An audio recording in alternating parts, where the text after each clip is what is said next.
Hello, this is Arthur Bush, and you're listening to Radio Free Flint. Thank you for joining us. In today's episode, our guest is Joel Feick. Joel shares stories about his life as a reporter. In this podcast, Joel shares his memories of the characters with whom he covered as a journalist. He also shares memories of his colleagues and other reporters in the mid-Michigan area. He worked for 27 years for ABC 12, and then 8 years at NBC 25, Fox 66, where he concluded his career. In November 2020, Joel was elected to the Blanc Township Board of Trustees. He's now working for the Disability Network of Greater Flint, where he's following his passion to help others as well. In 2005, he won an Emmy Award for Best Consumer News. He won that Emmy Award for a series of reports on how to insulate a home. Joel has also won other news awards, including the UPI and AP Awards, along with the National Golden AMI Award. He's enjoyed hundreds of interviews, from President George H.W. Bush to Ernie Harwell to Arthur Bush. But the ones that brought him the most joy were the ones that involved average people in unique situations. Joel Feick is one of the nicest men in the news business, and I've had the privilege of working with him for many, many years throughout my entire career. This interview was a thrill and a joy for me personally, and I hope you share a few laughs with us as we recount Joel's wonderful time in the Flint media business.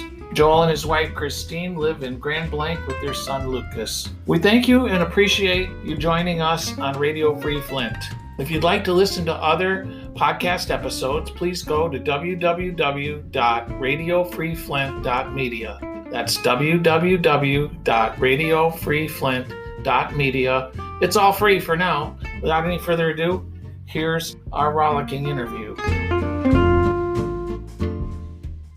All right, this is Arthur Bush. Welcome to Radio Free Flint. I've chased my guest away already. I thought I could turn the lights on. Oh, he's back. This is Arthur Bush. We're here. I'm here in sunny Florida on the Sun Coast in Tampa Bay area. It's now 80 degrees or more outside. And Joel, what's the weather conditions in your neighborhood? Colder than crap. I just had to run to the post office. It's cold. You know how it gets. Yeah. It's that depressing January, February into March, kind of a gray, cold, Makes you glad to be from Michigan, because as soon as that goes away, you're happy as happy as heck. Anyway, my guest, for those of you around the country and across the globe, this podcast has been in 16 countries last year. Can you imagine this? Worldwide, huh? Anyway, Joel Feick, this is a first for both of us, because the camera is switched, so to speak. I want to know, when you were little, what did you want to be when you grew up? It started for me at the dinner table. I was the second youngest of 5 kids, and I got no attention. And our uncle-in-law, so to speak, my mother's brother-in-law, was like the Ed Phelps of Toledo, for local reference. He was like the sports guy, His name was Frank Gilhooly, and he got all this attention. My parents, God love them, Jane and John Feick, God rest their souls, that's how they talked about it, was Frank Gilhooly. Frank Gilhooly did this, Frank Gilhooly did that. There's a picture of Babe Ruth holding Frank Gilhooly at one point that was in our house. I just thought, wow, this guy's getting a lot of attention. And he was the local 6 and 11 anchor sports guy. Also did the Mud Hens games. And I think that had an effect on me. I think by the time I got into high school, and certainly when I went into college, I knew I wanted to be a broadcaster. I wanted to tell stories. Whatever motivated you to want to work on houses? Well, I'm fascinated by houses. I'm not that handy. The backstory is that Joel used to do some kind of segment. I'm not sure if it was a segment or a show. Yeah, it was a segment. This Old House or something like that. Yeah, no, it's called Homework. It was with Bill Lewis, who was a local inspector. He was the handy guy. I was the TV guy, lead him on. I was the guy asking questions, and he'd take us into putting in sump pumps and, fixing whatever. basements and insulation. And we got to go to the kitchen and bath show in Chicago several years in a row because we'd do like 20 stories while we were there. And that was a lot of fun. I'd be interviewing Dom DeLuise and the supermodel Vendela. They happened to be there. So I'm like, hey, come over here. I want to talk to you. And then I did more stories on toilets, I think, than any other local reporter. Your adventure in remodeling world obviously was a digression. You really, as a journalist, became most well known by anchoring. Yeah, although, now I'm not in it anymore. I think, you really get into anchoring for the money. The real solid reason I got into reporting or television is because of reporting. It is so exhilarating for me. Now, it may be different for other people, but for me, it was exhilarating to be able to go to do the story, and they say, go interview Art Bush. And I'd go interview Art Bush, and here's the story that he told us of this crime, let's say. We go to the house, we interview the neighbors, we talk to you, we edit the soundbite, we do the story. It's like a little movie, Talk about creative control. I loved that part. Yeah, no kidding. And then the anchoring was, make sure your hair looks good, making sure you're not shining up here. Read the prompter, have a fun time with sports and weather, and say goodnight. Get off on time. And it was really more showbiz side of it.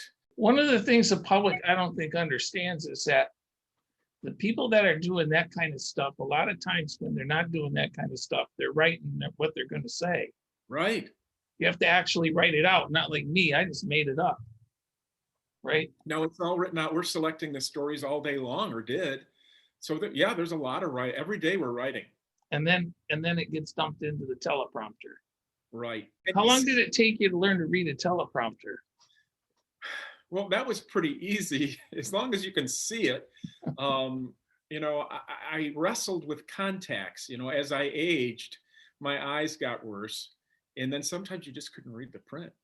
But for the most part, reading a prompter was easy as long as the prompter operator was keeping up with you. So, it's the dullest job in television to be a teleprompter operator.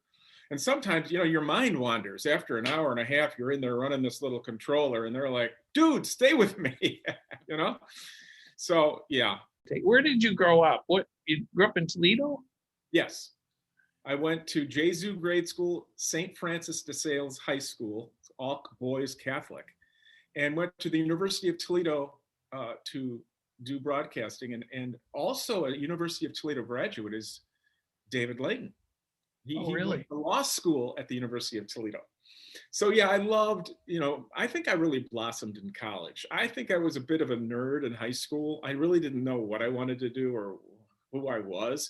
But once I got to college, I figured it all out. And I was like, look out. I loved it. Now, did you play sports or did you? I was on the golf team, but, barely. I really didn't. I was kind of a late bloomer in that regard. So no. And your mom and dad, what did they do? My dad was a roofing salesman. My mom was a nurse. But, we had 5 kids. So most of the time she was home. So we were middle class, family. Obviously, you'd heard of Flint because you lived in Toledo. Yes, but I really didn't know much about Flint until I went to a party. This is how it all started with Carolyn Wallace. Do you remember Carolyn Wallace? She was a reporter at 12. She eventually became Don Riegel's press secretary, I believe. Anyway, she was a reporter at 12 and said, look, we've got a weekend anchor job up in Flint. You might want to apply for it. My current job, I had quit. It was at the ABC affiliate in Toledo, WDHO, because the checks bounced.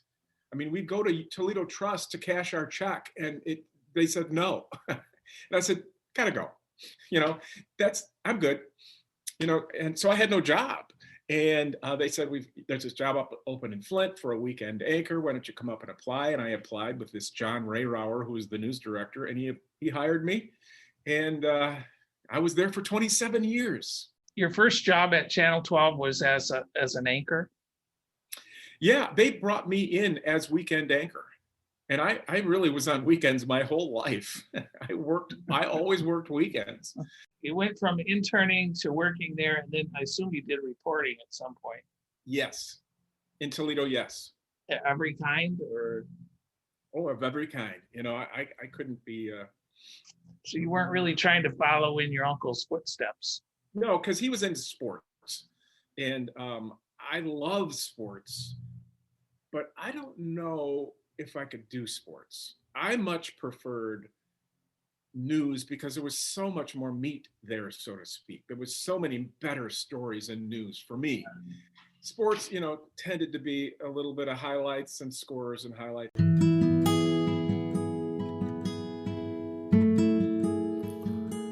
Hey there, we're taking a break. This is Arthur Bush from Radio Free Flint. I'd like to bring your attention to the fact that we now have a website. It's at radiofreeflint.media. That's www.radiofreeflint.media. There you can find our videos, our podcasting, blog posts, and a lot of information about our podcasts and our guests. So take time to stop by. Thanks. Hope you enjoy this segment. Anyway, so you were telling the story. I was going to ask you the question, when did you move to Flint? You got to stay for the big storm in 1978 in Toledo. Correct. The blizzard of 78, I was actually going to Bowling Green State University because I had taken all the broadcasting courses you could take at University of Toledo. And I was living in a house working at the public television station. And the blizzard of 78 hit. There were no cars, there were no nothing. So I walked all the way over to the public television station in the snow. And it was, more than a mile. It was a jaunt. Wow. And they were closed. And I'm like, you're closed. It's a blizzard. If ever they need you, it's today to get the information out. But I had to walk all the way back. There was no TV station that day. And you had to walk in waist deep snow to get there, right? Walking in the middle of the street, which even that was full of snow. No cars, obviously. At the time that you came to Flint, did you do any reporting, or what was the story there? Yeah, I did reporting. I covered the opening of Auto World, and the Hyatt was booming then, and, Windmill Place, they were all cool, neat places. Flint was kind of on the way up at that point. Right when I got here, one by one, they all closed. Okay, so you covered Auto World. What else did you cover that was big, as Mel Serra would say? Covered many of the mayors. Who's your favorite mayor? I think, as a reporter, my favorite mayor was Don Williamson. You know why? People laugh. Even my wife laughed. Because two things I liked about him. Unlike any other mayor I covered. Number one, you could call him and he would do an interview. Like, hey, can you come over and do an interview on this? Sure. What time? I'll be there. Two, if something was on fire or broken or whatever, he set his guy right then to fix it. If there was some kind of a garbage problem that neighborhood residents were complaining about. Plus, he was one of the funniest people I ever met. He was always joking. I laughed so hard with him. I love that side of him. And he wasn't so polished. He was so much different than say, Matt Collier, who was the mayor. Diametrically opposed as far as, Matt was that. Don Williamson wore the hard hat with the flags on it, the Union stickers. Yes. And, that police car that he had, and, all of the stories, Patsy Lou and the dealership. And there was just so much there. For a reporter, he was just gold. He was like Trump in a way, He was the Donald before Donald came along. I think so. The story you missed was he only lived about a block and a half at one point from Donald Trump and Mar-a-Lago. That close, huh? He was that close. In fact, I went there to visit him one time, and he says, "You want to meet Donald Trump?" I said, "Yeah, sure." This is a long time ago. Yeah. And he takes me over to this old mansion that's out on, Atlantic on the like Millionaires Row, where John Lennon had a mansion house, and he was friends with Donald Trump and knew him well. Donald Trump must have went to school with Don Williamson someplace because they were identical. Cut out of the same cloth. Absolutely. What do you think his greatest accomplishment was? Williamson's? Yeah. What do you think? I think his greatest accomplishment was he made the city as clean as it had been ever, probably. The street sweepers and He got rid of all the garbage and trash, and I read now people are mad because there's dumping and all that. He said, okay, we'll solve that problem. We'll just start putting what do they call those things? Dumpsters. Yeah. Right in the road. And he'd do that.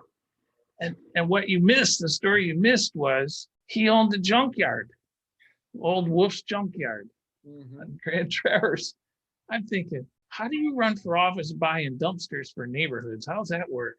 One day he says, come over here. I want to show you this. I said, okay, come over here. I meet this old crotchety guy that's over there. Apparently he works for Williamson, which I didn't know anything about. And he's telling people and volunteers, if you want to get junk rid of your neighborhood, just bring it over here. We won't charge anything. He's got all this metal and stuff, and he's selling it. So I'm thinking, this is genius. The public was happy with this, that he was actually doing something. I like Sheldon Neely, don't get me wrong. I mean, Sheldon and I go way back. I mean, we worked together at Channel 25 for. I give him good marks for being honest. I mean, unlike his predecessor, Karen Weaver, he's accessible and he's fixing stuff. So now you've had some characters that you worked with over the years, not just at Channel 12, but you've had some people that have rocketed out of Channel 12 as their home base. We've had lots of magnificent reporters from Flint. Right. And my boss at the time, Jim Blaker, who, by the way, lives a few doors down from me now, and is my buddy. I walk with him all the time. But Jim here's who he hired at Channel 12.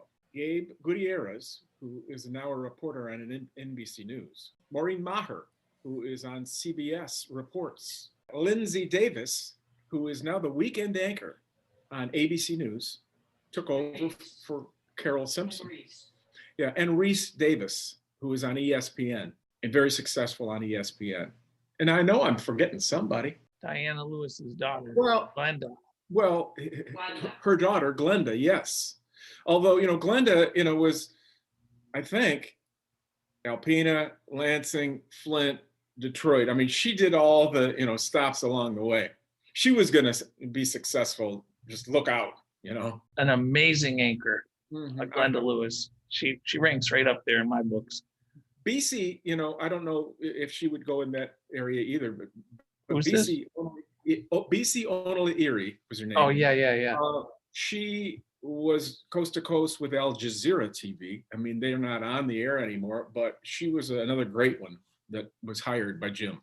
Christy McDonald, who went to Channel 7, now is at PBS in Detroit, whose husband sadly passed away. It was the radio. I believe she is at WTVS. Is that what it's called? The public television station in Detroit. Who was the one that was on WGN Chicago? Well, Tanya is there now. Tanya Francisco, who was at 12. Phil Schwartz was our weather guy at 12, and he's at WLS. I'm sure like myself, get notes every once in a while from people like Maureen Maher from Lebanon or wherever they ended up. You had some people that worked a long time in your business. Who were some of your favorites? To work with? Yeah. Well, certainly Jim Blaker, was great. It was a great boss. I think that's why I probably stayed there so long. If you're working for somebody that you respect, you get along with, who treats you fairly, you stick around, you don't look for the exit like, oh, I got to look at the next place. Now you worked with Ed Phelps. I did. He just turned 80, Ed Phelps. Oh my gosh. And everybody sent him birthday cards. He lives in South Carolina, I believe. I never met anybody that knew more about the Buick Open than that guy. Oh yeah, he was Mr. Buick Open. And those were fun years, weren't they? Going out to the Buick Open and just being that. That was just a cool thing. You had some in other facets of the media during your run. I'm thinking of people like Dave Barber. I love Dave Barber.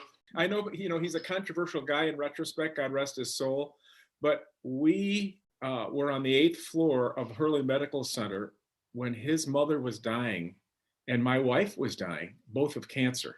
I was married to Mary Frances. And so we were like commiserating at one time and talking about the most, important things in life. And there we are in this waiting room in the 8th floor of Hurley. And I really got to know him. And he was another one I liked because he was such a fascinating story, Dave Barber. Not everybody, liked his style and what he did, but I enjoyed, as a storyteller, I liked him because what a story he had. What a life he led. He got into trouble a lot. And I'm sure, well, how did he treat you on the, did he go after you? Sometimes, yeah. Quite often he did in his later years. He did early in his career. He did a lot of things for me that helped me out. He invited me on his program often. Yeah. And I became a regular over there. And but he would do what he always called, he broke the fun meter too many times. Oh, yeah. And he was very collegial. People that worked with him just loved the guy. Yeah. But he was full of antics, and sometimes the antics would get out of bounds. But he had this amazing connection to the people of Flint. It was totally amazing how he could read those people. And he worked at a country station for years and was a talk radio guy. Yeah. And an amazing broadcaster. When you come right down to it, talking on the radio, right, and talking to people and interviewing people, he was very good at that, I thought. So you work with Mel Serro. Here is another guy that was a legend in his own time.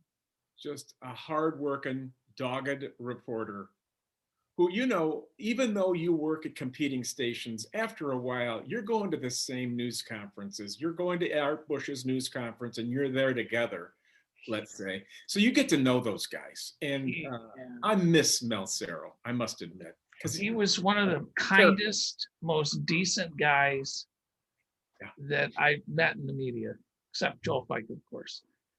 And he was fair. Mm-hmm. I mean, he wasn't there to do commercials for me, as Jim Kirchner would frequently remind me.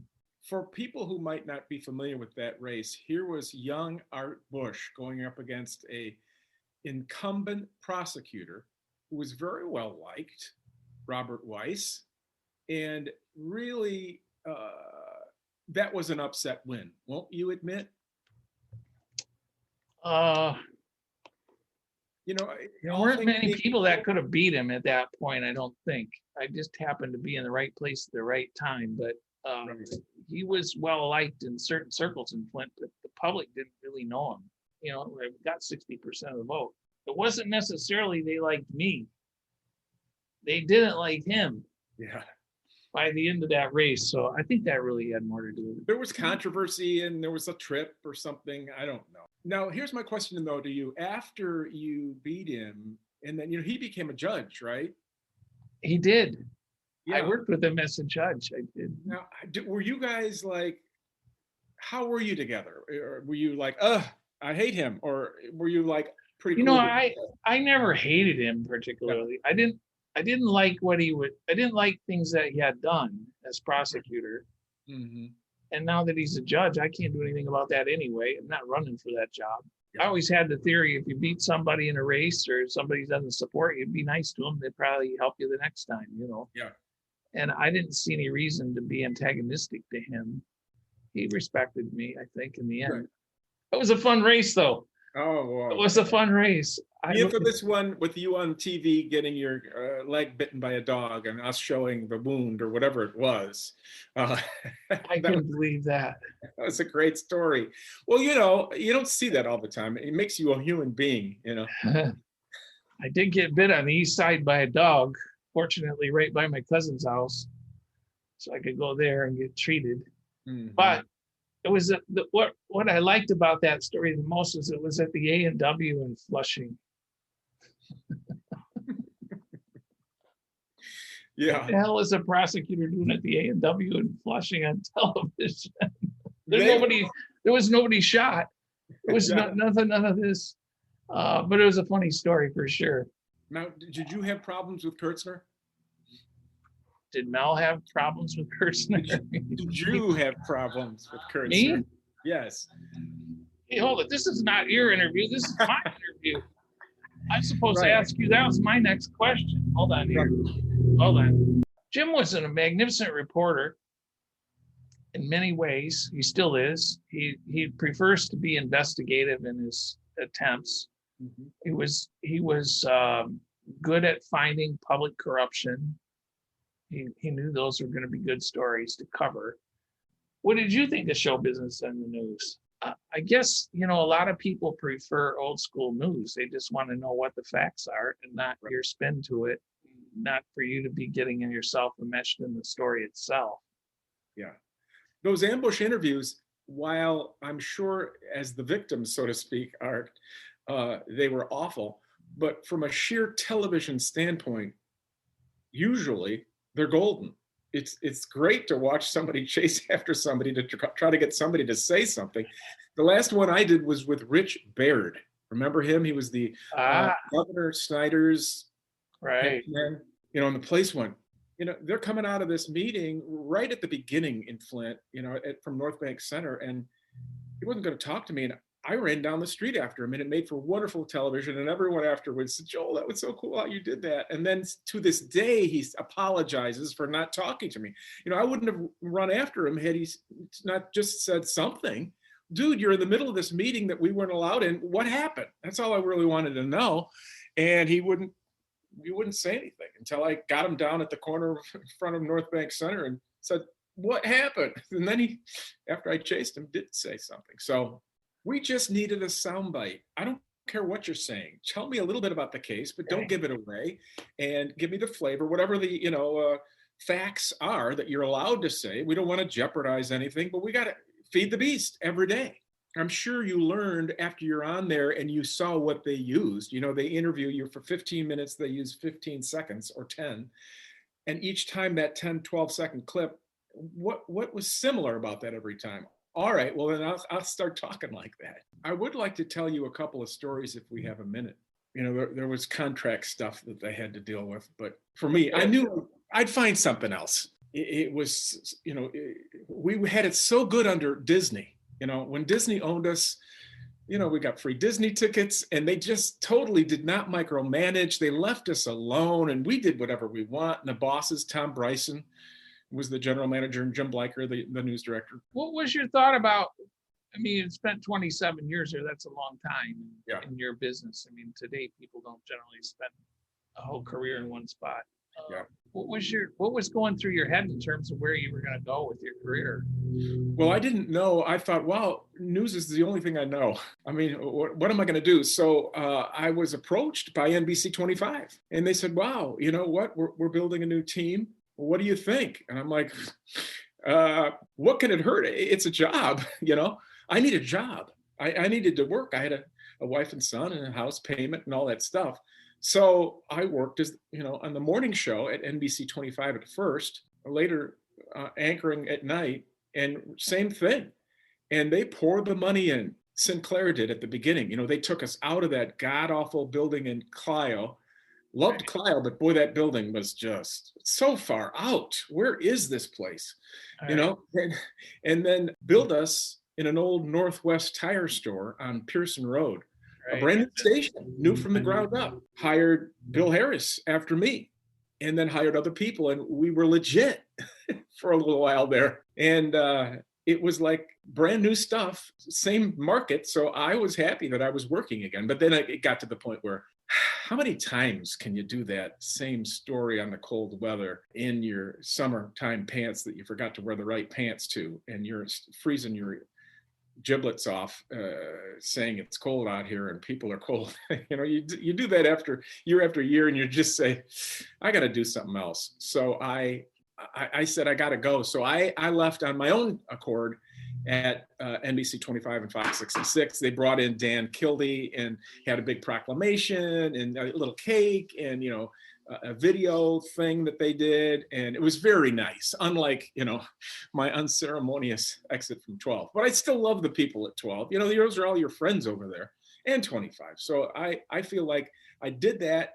And then now I'm working as the development director at the Disability Network. You went through this process where you just woke up one day and said, all right, this is enough of this. It's time to do something else. Well, I met this guy named Luke Zelli. Yeah, and Luke Zelli is an amazing guy, a great boss. And I just, you know what, I want to work for him. I consider myself now an advocate for people with disabilities. So it's one of my passions that I got going on right now. Why is that? This whole segment of the population, which is so much bigger than I ever thought. There are a lot of people have disabilities. I just wanted to help somebody, I think, in my later career. I always wanted to help people as a reporter, but I think now I can literally help. And one of the things I do is literally put in ramps for people, aluminum ramps for free. The other thing I wanted to mention before we leave is I'm also been elected to the Blanc Township Board of Trustees. I wanted to help out, and at that local level, you know, you're accessible, so that's what they're doing. They're saying, "Hey, fix my street; it's broken," or pick up the trash, or whatever the problem is. But yeah, so it's been interesting so far. What about it is what you didn't expect? I would like to do a little bit more of helping people. It's also, you know, there's been a lot of lawsuits where we're going behind closed doors, you know, and off the record where, you know, the public can't see. And we're just talking about, all right, what are we going to do about this lawsuit? This guy says this and this guy says that. And yeah, I didn't realize there was that much to it. I'd like to do more with the development side of it. You know, people are coming to Blanc Township and they want to build stores and restaurants and things. And that's what really excites me, to see that kind of stuff being built. What is it you don't like about it so far? You know, my life is one big Zoom meeting. The Blanc Township, I'm on the board of the Community Foundation now, so that's another long Zoom meeting. So there's a lot of this.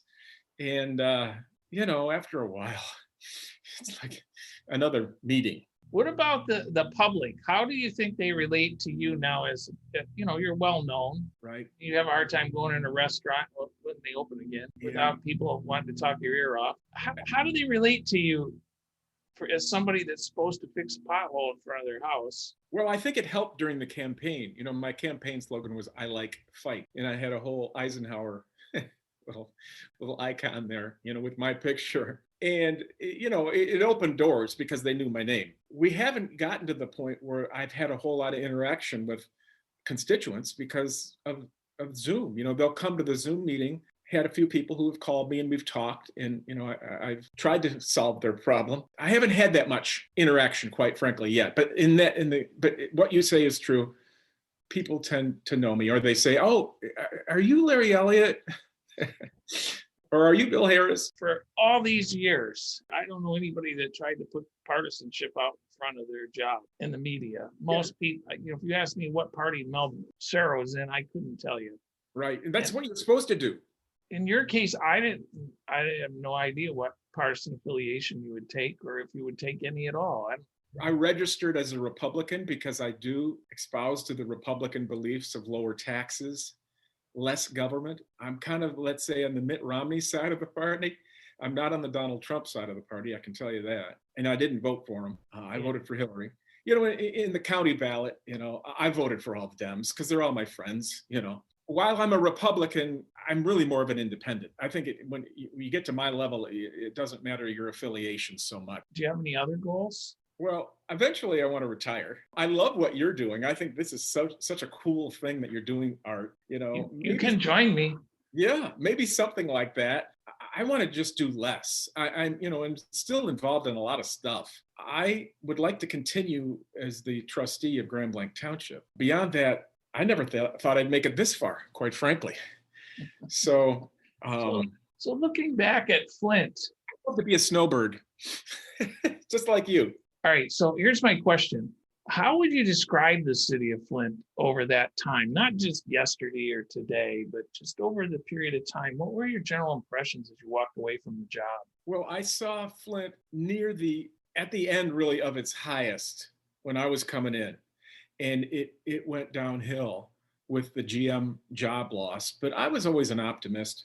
I think there's institutions in Flint that aren't going anywhere, like Hurley and McLaren, Genesis. And certainly the U of M Flint is expanding, brand new Murchie Science Center addition. They just put a new Hilton Hotel in downtown Flint, $30 million thing or something. what's saddest to me about Flint is the neighborhoods. There's really been no mayor that's been able to answer the question or figure out how to rehabilitate Flint's housing. I'm a housing guy. I love that houses. It's still the yuppies in other cities like Flint all went in and bought those old houses and fixed them up, and now they're cool neighborhoods. Well, that really it's happened in Flint on a much, much smaller scale. And somebody needs to figure out how to save Flint's neighborhoods and make that be their campaign, main issue. Because slowly those neighborhoods, because I'd be in them, are dying. The housing stock is falling apart. It'll always be vibrant, I think. And there is a good vibe going on in downtown, but I think it needs to expand to include the neighborhoods. So you have a son that's about college age, right? Yeah, he just texted me. He's going to U of M Flint. Let's say he comes to you one day, as my kids have all done, and said, "Dad, what do you think about me going into law?" You know what? I think he'd be a great lawyer because he's such an arguer. He's such and verbal. I think he'd be great. I would say, do it. What would you say if he came to you and said, "Hey, I want to be a television reporter"? Hell no. Joel Feick, it's been a thrill to have you as my guest.